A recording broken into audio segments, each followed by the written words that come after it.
Hello, my name is Sujat. And hi, I'm Harshal. So today we will discuss about sampling in a digital video. So as you know, any video or an image is basically a sampled two-dimensional signal, and the rate of sampling is decided by the camera or the device which is capturing that image or the video. So the rate of sampling is important, and we have to decide what the rate of sampling should be so that the video can be perceived as it is. So we will first discuss about spatial sampling. As you can see in this, we will take the example of this particular video. So in this video, basically in this frame, you can see regions of constant intensity and regions where there are a lot of variations. We will see the effect of pixel density on this video. So when I take up this particular region and represent it by a single pixel, we will see what happens. Now let us increase the number of pixels to 4 and see what happens to this region.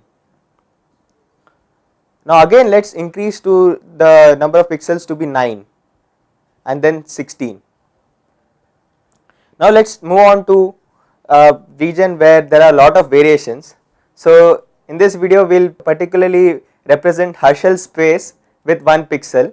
So what we are doing is taking all the pixels over Herschel space and averaging it and then representing the whole image or the whole region using one value. So let us see what happens when we represent Herschel space with 1 pixel. So I hope you are not able to understand what expression Herschel is making. So we have to increase the number of pixels to see exactly what Herschel is expressing right now. So let us increase the number of pixels to 4. Still it is not quite visible. Now let us increase it still more to 9, now 16 and then more. Now you can see Herschel is smiling, and he was smiling all the time. So we have seen the pixel density, how it affects the video. So where the regions where we have constant intensities, we require less number of pixels, and the region where we have lot of variations like Herschel space, we require large number of pixels. So this is basically, this has a lot of correspondence with Nyquist rate and basically the Nyquist sampling theorem. The one dimensional Nyquist sampling theorem basically says if we have higher frequencies we require a higher sampling rate, and if we have a lower frequency we will require lower sampling rate. So this is the same in this video also. So where we have large number of variation within a particular region, we have to have large number of pixels, and where we have constant region we just require 2 or few pixels. Now that we have seen how pixel density affects our video, we will talk about the resolution of cameras. So you might have heard of cameras having resolutions like 2 megapixel camera, 8 megapixel, 14 megapixel. So what these numbers signify? So 14 megapixel camera is basically that we are capturing an image using 40 million pixels. As we have seen in this video, the more the number of pixels, the more better the video will be. So whenever we are shooting an image or a video with having very high amount of variations, we would require high resolution cameras. So that is why resolution of a camera is important for shooting an image or a video. Now that we have seen how pixel density affects the image or a video, we have seen that lower variation image or a lower variation region will require less number of pixels, and higher variation region will require high number of pixels. I would like you to think how this can be exploited in image and video compression. So now that we have looked at spatial sampling, we will look into the temporal sampling also.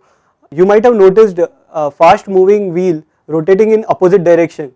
So that essentially is effect of the sampling in time direction. To understand it, let us have a simple demonstration. We will take a simple sinusoidal wave moving in left direction. So here we can see that sinusoidal wave is moving in left direction.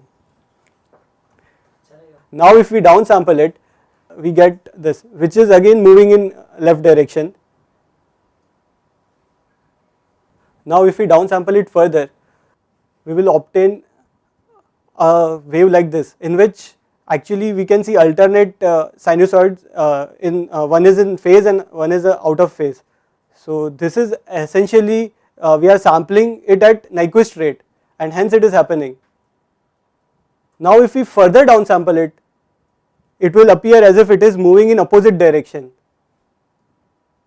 This is essentially because of the fact that initially we were sampling it at a much higher rate, and hence we were smoothly getting the sine wave, but now since we are sampling it more than half of its time period, it appears as if it is moving in opposite direction.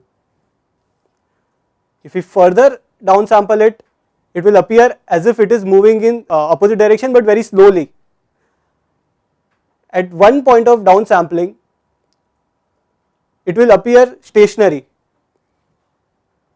We can understand this from the fact that we are actually sampling it almost equally, and its sampling rate is equal to time period of the sine wave.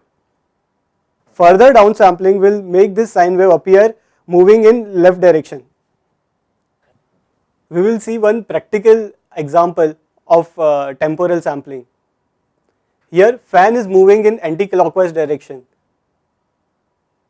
If we downsample it, it will appear as if it is moving in clockwise direction.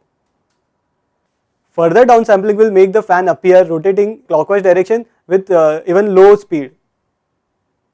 So this is actually known as wagon wheel effect, and the main reason behind this is the aliasing which we observed. In this video, we have explored spatial and temporal sampling and its effects on a video. And we have also touched upon the fact that this can be used in image compression. So why do we care? Well, this can be very useful for video compression. A scene having large amount of variation must be represented with large number of samples, while scene having fewer variations can be represented with less samples.